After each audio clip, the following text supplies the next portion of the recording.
اور پڑوس کی مسجد کے پیش امام اور مزید 2 افراد کے ساتھ کھڑے ہوئے تھے۔ ایک لمحے کے لیے دل چاہا کہ درخت سے نیچے کودوں، دوڑتا ہوا ان کے پاس پہنچ جاؤں، انہیں بتاؤں کہ میں زندہ ہوں، مگر ہمت نہ ہو سکی۔ پھر کچھ سپاہی باہر آئے، ماموں صاحب کو بلا کر اندر لے گئے۔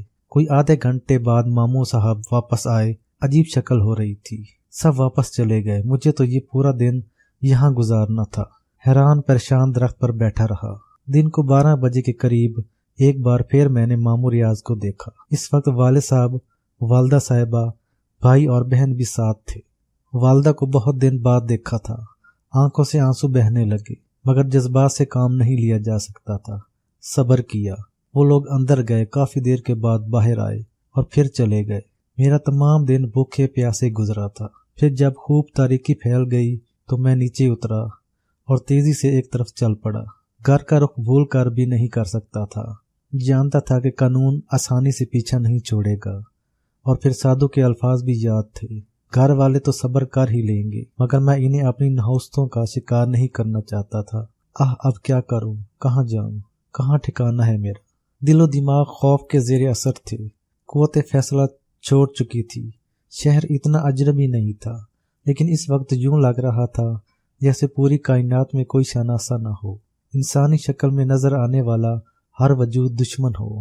میری موت تک میں اور زندگی ایک کمزور بے بس چڑیا کی مانند جو پرواز کے ناقابل ہو اور جینے کی آرزو میں پھڑ پھڑا رہی ہو۔ کون سی جگہ ہے جو میرے پناہ گاہ بنے جائے؟ میری نگاہ ہر سائے میں پناہ ڈھونڈ رہی تھی، مگر ہر سایہ خوف کا سایہ تھا۔ قدم کس طرف لے جا رہے ہیں اندازہ بھی نہیں ہو رہا تھا۔ پھر شاید غیب سے رہنمائی ہوئی۔ ریل کی سیٹی کی آواز رات کے سناٹے کو چیرتی ہوئی کانوں سے ٹکرائی تھی اور میرے قدم رک گئے تھے۔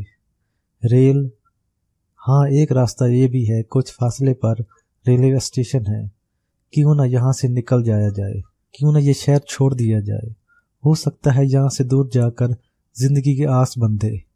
قدم پھر آگے بڑھے، رفتار تیز ہو گئی، دماغ پر نیند جیسی کیفیت طاری تھی۔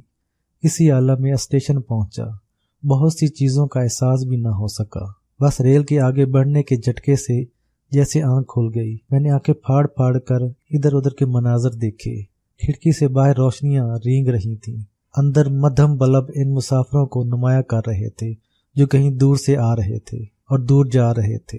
سب کے سب میری طرح نیند کے سحر میں ڈوبے ہوئے، نہ جانے میں کیسے ان کے درمیان آیا تھا اور انہوں نے مجھے کیسی نگاہوں سے دیکھا تھا۔ روشنیوں کے دوڑنے کی رفتار تیز ہو گئی، یوں لگتا تھا جیسے انہیں اندھیرے کا خوف ہو اور وہ اس سے جان بچانے کے لیے بھاگ رہی ہو۔ کہیں پھر اندھیرا تمام روشنی کو کھا گیا اور کھڑکی سے باہر گھور تاریکی کے سوا کچھ نہ رہا۔ میں نے اس اندھیرے سے خوفزدہ ہو کر آنکھیں بند کر لیں، لیکن جو ہی پلکیں جڑیں میرے اختیار سے باہر ہو گئیں۔ کوشش کے باوجود آنکھ نہ کھلی۔ ذہن نے سوچوں کی گرفت سے آزادی کی جدوجہد کی اور اس کے حصول میں کامیاب ہو گیا۔ سارا بدن خوشگوار احساس کے ساتھ سو گیا اور نیند کی یہ عنایت اس وقت تک قائم رہی جب تک اجالے کے شہنشاہ نے تاریکیوں کو ملیاں میٹ نہ کر دیا۔ باہر روشنی دوڑ رہی تھی اور ٹرین پٹریاں بدل رہی تھی۔ آبادی کے آثار نظر آ رہے تھے۔ غالباً ٹرین کسی اسٹیشن سے گزری تھی۔ لوگ جاگ گئے اور میں سنبھل کر بیٹھ گیا۔ رات بھر کا سفر طے ہو چکا تھا اور میں نہ جانے کتنی دور نکل آیا تھا۔ بہت کچھ پیچھے رہ گیا تھا۔ کیا میری مشکلات کا خاتمہ ہو سکتا ہے؟ کیا مجھے ایک پرسکون زندگی دوبارہ مل سکتی ہے؟ دل نے خود ہی جواب دے دیا، ناممکن ہے۔ میں اپنے گناہوں کا پھل پا رہا ہوں۔ میں فطرت سے انحراف کا مجرم ہوں۔ وہ منحوس سادھو میرا پیچھا کہاں چھوڑے گا؟ اس نے مجھے سکون کی دنیا سے بہت دور لا پھینکا ہے۔ میں ایک ایسا مجرم ہوں جو پھانسی کے تختے سے اتر کر بھاگا ہے۔ نہ جانے قانون کے رکھوالوں نے میرے فرار کا کیا جواز پیدا کیا ہوگا، لیکن یہ ایک سچ ہے کہ قانون چپے چپے پر مجھے تلاش کر رہا ہوگا۔ اپنے گھر واپس نہ جا کر میں نے بہترین فیصلہ کیا تھا۔ وہ لوگ میری وجہ سے بدترین مصیبتوں کا شکار ہو سکتے تھے۔ اب ایک یہی غم رہے گا انہیں کہ میں ان کے درمیان نہیں ہوں۔ دفتر مجھے ایک خیال آیا اور میرے رکنڈے کھڑے ہو گئے۔ ریل میں سفر کر رہا ہوں، بغیر ٹکٹ ہوں۔ رات تو گزر گئی، صبح کو ٹکٹ چیکر ضرور آئے گا۔ میرے پاس ٹکٹ بنوانے کے لیے پیسے بھی نہیں ہیں۔ نتیجے میں مجھے پولیس کے حوالے کر دیا جائے گا اور وہاں یہ بھی انکشاف ہو سکتا ہے کہ میں دراصل ایک مفرور مجرم ہوں۔ پہلے اس انداز میں نہیں سوچا تھا، مگر اب اس خیال سے دل بیٹھنے لگا تھا۔ اس کا کیا حل ہو سکتا ہے؟ صرف ایک، وہ یہ کہ میں خود ٹرین چھوڑ دوں، مگر کیسے؟ چلتی ٹرین سے تو نہیں اترا جا سکتا۔ جلدی کوئی اسٹیشن آ جائے، ابھی صحیح طور پر صبح نہیں ہوئی ہے، اسٹیشن سے باہر نکلنے کا موقع مل جائے گا۔ جگہ کوئی بھی ہو، مجھے کیا لینا ہے؟ سر چھپانے کا ٹھکانہ چاہیے۔ امید بھری نگاہوں سے باہر دیکھنے لگا۔ شاید قبولیت کا وقت تھا، دعا فوراً قبول ہو گئی۔ باہر عمارتوں کے آثار نظر آ رہے تھے۔ کچھ دیر کے بعد ٹرین کی رفتار سست ہوتی محسوس ہوئی۔ اسٹیشن آ گیا تھا۔ میں اٹھ کھڑا ہوا، بے صبری سے ٹرین کے رکنے کا انتظار کرنے لگا۔ پھر عامل پور کا بورڈ نظر آیا۔ مجھے اس جگہ کے بارے میں کچھ معلوم نہیں تھا۔ میرے لیے کیا برا تھا؟ جو ہی ٹرین رکی، میں جلدی سے نیچے اتر گیا۔ ابھی پلیٹ فارم پر قدم نہیں رکھے تھے کہ عقب سے کوئی میرے پاس آ گیا۔ مجھے اپنے شانے پر ایک ہاتھ محسوس ہوا اور میرا رنگ پیلا ہو گیا۔ تبھی ایک سرگوشی ابھری۔ سرفراز! نہ جانے کس طرح گردن گھومی تھی، لیکن حالت بے حد خراب ہو گئی تھی۔ آنکھوں کے سامنے ایک چہرہ ابھرا، پروقار نسوانی چہرہ۔ خاتون کی عمر 45 سال کے قریب ہوگی۔ آنکھیں گہری سیاہ اور بڑی بڑی تھیں، رنگ سفید، ایک عجیب سا چہرہ تھا جسے میں دیکھتا رہ گیا۔ میری قوت گویائی ختم ہو گئی تھی۔ خاتون نے آگے بڑھ کر میری کلائی پکڑ لی اور بولی، صرف میں تھی سرفراز جسے پورا یقین تھا کہ ایک دن تم ضرور واپس آؤ گے۔ میرے بچے غلطیاں معاف بھی کر دی جاتی ہیں۔ ابا جان آ رہے تھے، ہم لوگ انہی اسٹیشن لینے آئے تھے۔ دیکھو وہ سارے لوگ بابا جان کو اتار رہے ہیں۔ خاتون نے انگلی سے ایک فرسٹ کلاس کمپارٹمنٹ کی طرف اشارہ کرتے ہوئے کہا اور پھر بولی، ان میں سے کسی کو بھی پتہ نہیں ہے کہ ہمیں دوہری خوشیاں مل رہی ہیں۔ خاتون کی آواز روند گئی۔ مجھ کم بخت نے ایک بار پھر انہیں اپنے بارے میں کچھ بتانا چاہا، لیکن آواز نہ جانے کہاں گم ہو گئی۔ خاتون پھر بولی، آؤ سرفراز، آؤ، براہ کرم آؤ۔ ابا جان بہت ضعیف ہو گئے ہیں، بہت دن کے بعد آئے ہیں۔ وہ سب تمہیں دیکھیں گے تو حیران رہ جائیں گے۔ کچھ ایسا انداز تھا ان کا کہ میرے قدم خود بخود ان کے ساتھ ساتھ آگے بڑھنے لگے۔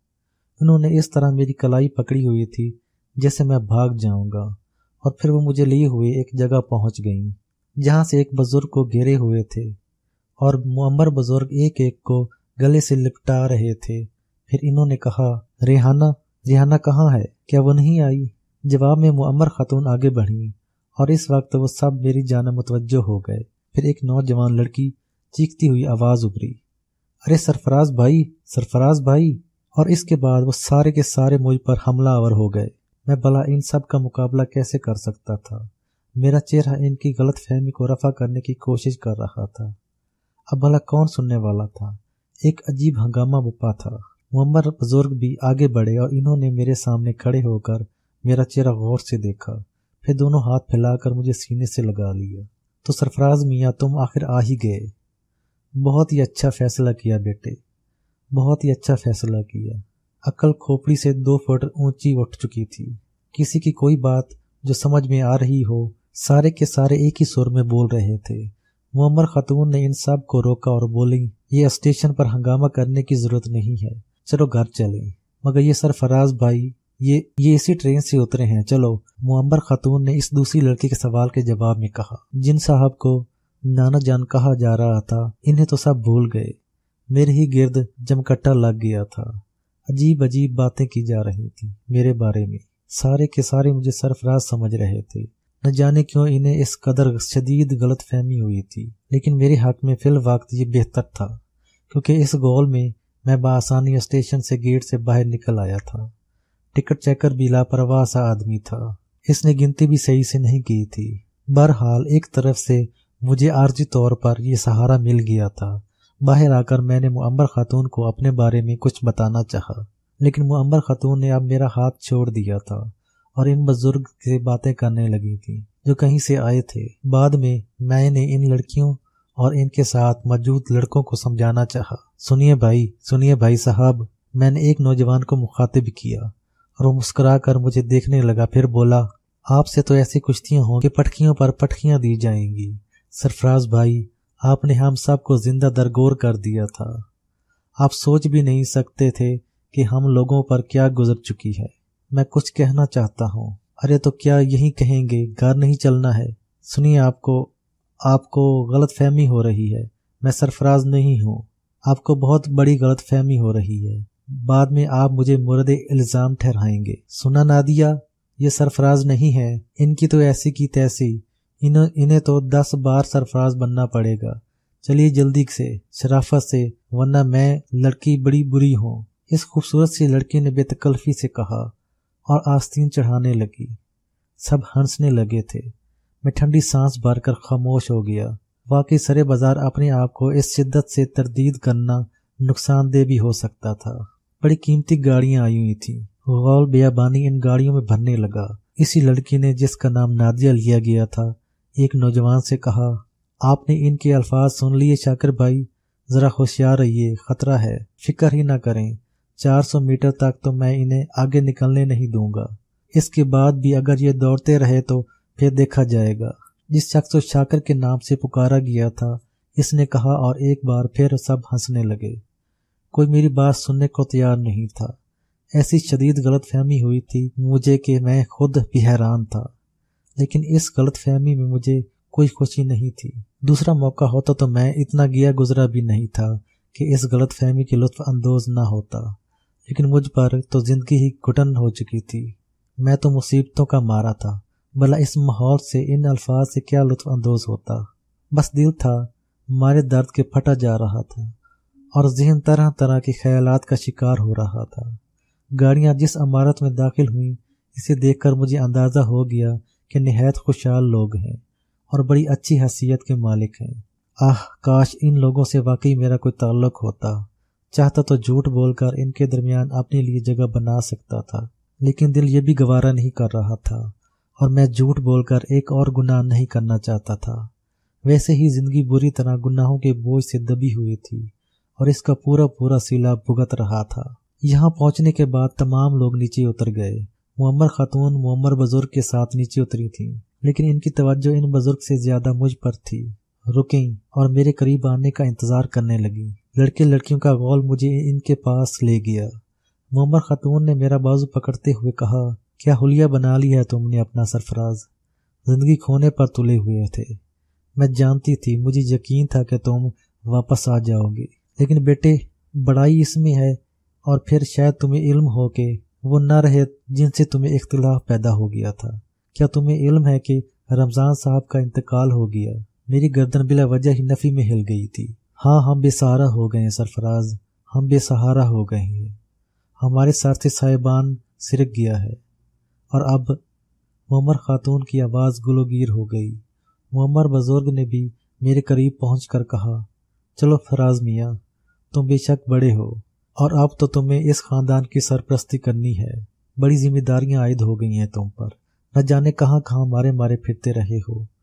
ہم سب لوگ اندر داخل ہو گئے۔ خاتون نے ایک لڑکی کو حکم دیا کہ میرا لباس وغیرہ تیار کرے اور مجھے غسل خانے میں پہنچا دے۔ میں اس افتاد سے سخت پریشان حیران تھا، لیکن کیا کرتا، عارضی طور پر حالات سے سمجھوتا کرنا پڑتا تھا۔ البتہ میں ان معصوم لوگوں کو مناسب موقع پر صورتحال سے آگاہ کر دینے کا فیصلہ کر چکا تھا۔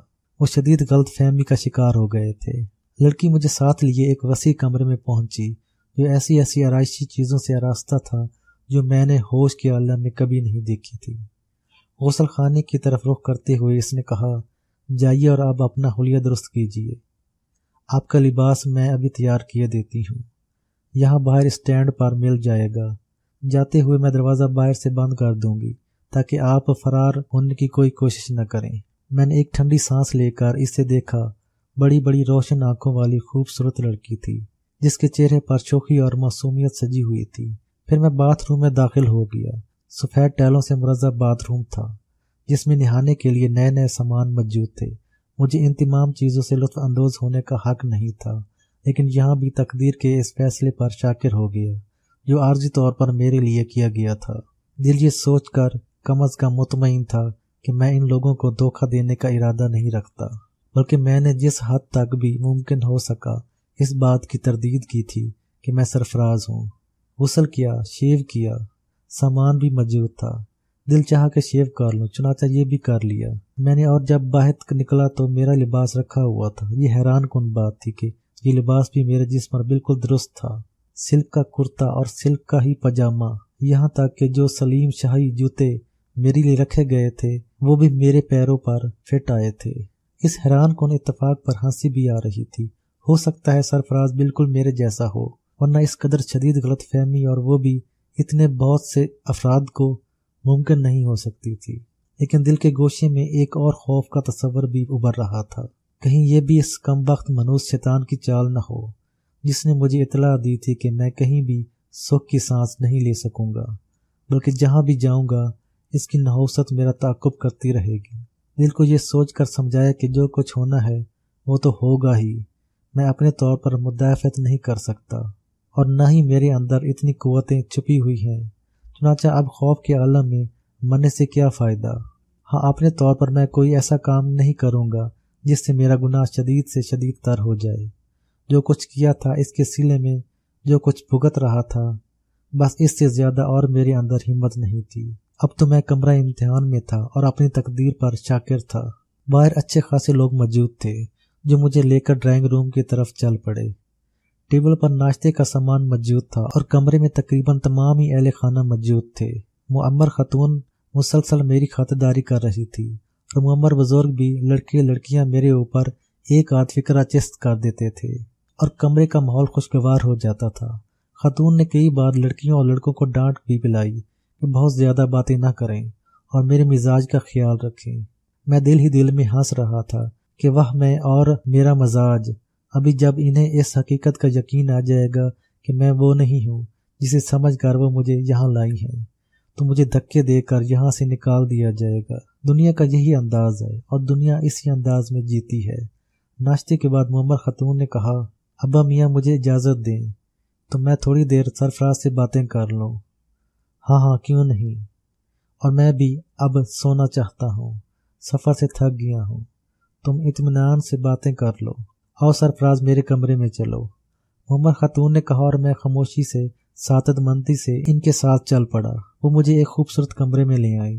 اندر پہنچ کر انہوں نے دروازہ بند کر لیا اور پھر ایک کونے کی طرف اشارہ کر کے بولیں، بیٹھو بیٹے، بیٹھو، بیٹھ جاؤ۔ میں خاموشی سے بیٹھ گیا تھا۔ وہ خود بھی میرے سامنے والے صوفے پر بیٹھ گئیں۔ پھر انہوں نے کہا، سرفراز بیٹے، زندگی میں نہ جانے کیا کیا اونچ نیچ ہوتی رہتی ہیں۔ ہم یہ نہیں کہتے کہ غلطی ہماری نہیں ہے، لیکن بیٹے تمہیں اس طرح سب کچھ چھوڑ کر نہیں چلے جانا چاہیے تھا۔ ٹھیک ہے، مرحوم رحمان صاحب کا رویہ تمہارے ساتھ سخت ہو گیا تھا، لیکن بزرگ غلطیاں بھی تو کر لیتے ہیں۔ لیکن کیا ان غلطیوں کی اتنی بڑی سزا دی جاتی ہے؟ یقین کرو، رحمان صاحب کے دل پر تمہاری جدائی کا شدید غم تھا۔ وہ فریحہ کو اس عالم میں نہیں دیکھ سکتے تھے۔ تمہیں اس بات کا بھی علم ہے کہ فریحہ کو وہ سب سے زیادہ چاہتے تھے۔